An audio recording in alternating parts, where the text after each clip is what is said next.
Xitoy Xalq Respublikasida Coca-Cola iste'molidan voz kechildi. Xitoy Sog'liqni saqlash qo'mitasi tomonidan sotuvdagi oziq-ovqat va gazlangan ichimliklar ro'yxatidan ushbu ichimlik butunlay olib tashlandi hamda undan santexnika tozalash vositalari sifatida o'liklarni kimyoviy tozalash suyuqligi kabi foydalanishga qaror qilindi. Assalomu alaykum aziz tomoshabin, kanalimizda birinchilardan bo'lsangiz, video ostidagi like va obuna tugmalarini bosib qo'yishingizni iltimos qilardik.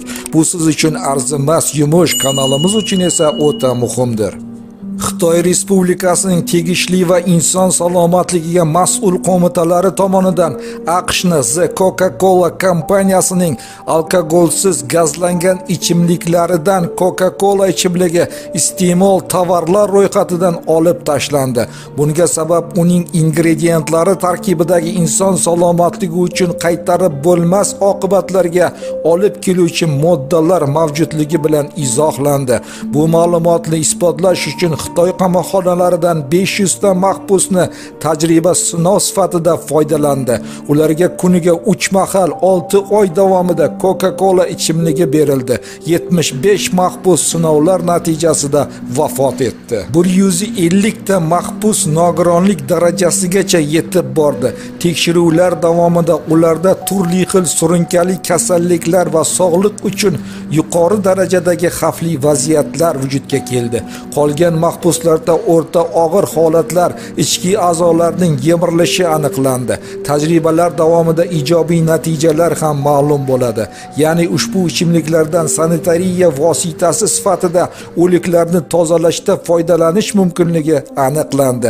Natijada Xitoy Respublikasi Sog'liqni saqlash vazirligi tomonidan oziq-ovqat savdo rastalaridan alkogolsiz gazlangan Coca-Cola ichimliklarini zudlik bilan olib tashlash qarori qabul qilindi. 2006 esa Turkiya davlatida dunyoda birinchi marotaba Coca-Cola kompaniyasiga nisbatan ushbu ichimlikning tarkibi salomatlik uchun o'ta zararli deb topiladi va bu gigant kompaniyaga nisbatan Turkiya tomonidan jinoiy ish qo'zg'atiladi. Keyin esa sud tekshiruv ishlari olib borilgan. Bunga esa ichimlikni tarkibini ko'rsatuvchi etiketka sababchi bo'lgan. Gap shundaki, etiketkada ko'rsatilgan shakar, fosfor kislota, karamel, kofein, uglekislota va yana qanaqadir ekstrakt modda turk mutaxassislarining shubhasiga sababchi bo'ladi. Oqibatda Coca-Cola kompaniyasi o'sha ekstrakt moddaning nimadan olinishini ochiqlashga majbur bo'ladi. Kompaniyaning ma'lumotiga ko'ra, shubhaga sababchi bo'lgan ekstrakt Meksika va Kanar orollarida yashovchi kashinil hasharotidan olinishi haqida bayonot beradi. Bu hasharot o'simlik poyasiga tirmashib yopishadi va o'sha o'simlikning sharbati bilan oziqlanadi. Gap shundaki, bu hasharot o'simlikdan sharbatni so'rish davomida umuman harakatlanmaydi va qotib qoladi. Faqatgina urchish mavsumida joyidan qimirlaydi. Bu hasharotni yig'ish uchun Meksika va Kanar orollarida gektarlab maxsus maydonlar tashkil etilgan va mahalliy fermerlar ushbu hasharotni jalb qilish hamda yetishtirish uchun maxsus ekinlar o'stirishadi. Mahalliy dehqonlar hasharotlarni yig'ib olgach, maxsus usullar yordamida ularni chala yarim mahsulotga aylantirishadi. Bu hasharot xuddi uzumga o'xshaydi. Kompaniya esa bu hasharotdan dunyoga mashhur Coca-Cola ichimligiga rang beruvchi karmin deb atalgan pigmentni ajratib oladi. Siz va farzandlaringiz sevib ichayotgan o'sha Coca-Colaning betakror rangi ana o'sha kashinil hasharotidan olinadi. Mana sizga Coca so'zining asl ma'nosi qayerdan olingan. Endi biz sizga Cola so'zining ostida nima yashiringanligi haqida so'z yuritamiz. Bunda biz sizga dunyoning brendi The Coca-Cola kompaniyasida 23 yil mehnat qilgan ichki xodimning ba'zi bir manbalarga bergan ma'lumotlarni keltirib o'tamiz. Uning aytishicha, Coca-Cola ichimligining tarkibiga qizilmiya ekstrakti ham kiradi. Gap shundaki, ushbu o'simlikning ildizlari bilan turli xil mayda sut emizuvchilar va ko'rshapalaklar ham oziqlanadi. AQShning minglab fermerlari yirik plantatsiyalarda ushbu dorivor o'simlikni yetishtirish bilan shug'ullanadi. Ularni ildizlarini tonnalab ekskavatorlar yordamida yig'ishtiradi. Natijada millionlab ko'rshapalaklar jarohatlanib o'lib ketadi va ildizlar bilan birga pressga tushadi hamda omborlarga saqlash uchun jo'natiladi. Natijada o'lgan ko'rshapalaklar, sichqonlar va hasharotlarning qoni qizilmiya ildizlariga shimilib ketadi. Faqat qayta ishlov vaqtidagina ularning qoldiqlari va terilari qo'lda ajratib olinadi.